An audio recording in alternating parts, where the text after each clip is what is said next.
It was in the late 40s and early 50s that the people of Arkansas, like most Americans in those post-war years, were full of hope. And as the economy shifted from a military emphasis to one that was consumer-driven, the feeling was anything was possible.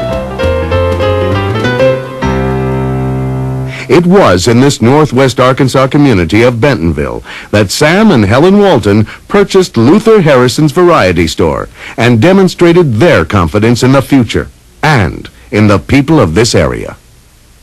It was 1950, and they opened the first Walton 5 and 10, a Ben Franklin franchise with the Walton name.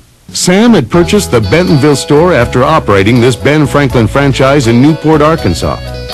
He and Helen had been there for 5 years, and they were quite successful. So successful, in fact, that the man who leased it to them wanted it back.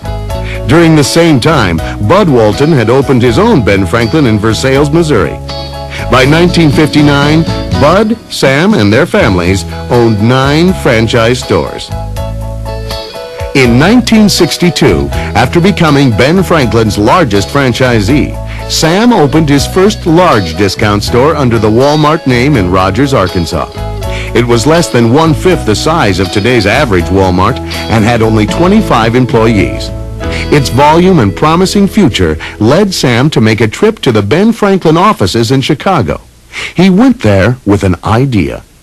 Don Soderquist, then a data processing officer for Ben Franklin, and 2 years later, in 1964, he opened his second Walmart in Harrison, Arkansas. It was anything but a smooth opening. Here's how David Glass, then president of a drug retailing chain, remembers the store upon his first visit. And improve Walmart did. Within another 5 years, Sam and his associates had proved the doubters wrong. A discounter who truly offered the consumer the assurance of low prices every day could be profitable in rural America. The 70s can be called the decade of growth. In 1972, Walmart was listed on the New York Stock Exchange.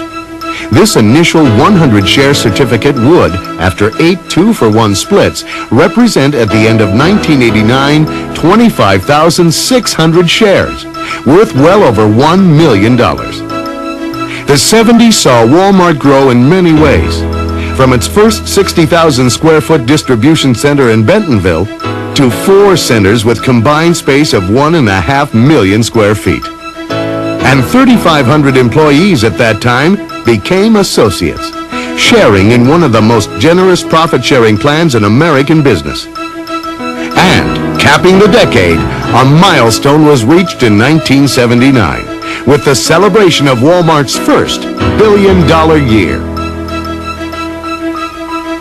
The 80s ushered in a new accelerated era of expansion for Walmart, with the purchase of 91 Big K stores located primarily in the Southeast.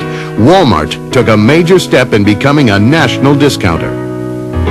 And in 1984, when Walmart achieved a record 8% pre-tax profit, Sam Walton made good on his promise to associates and performed a hula on Wall Street.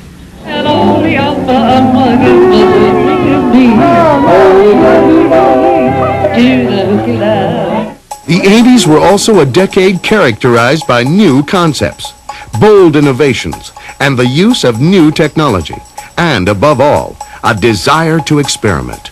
In 1987, the company completed the largest private satellite communication system in the U.S., which linked all operating units of the company with the general office. In 1983, the highly successful Sam's Wholesale Club was developed, a no-frills, members-only, cash-and-carry wholesale club.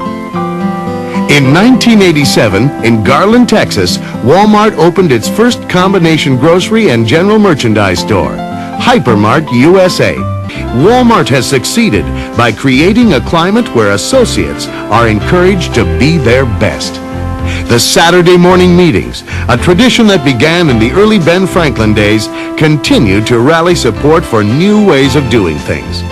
Ideas flow upward from the associates and managers to those at the general office, and positive reinforcement is always the rule.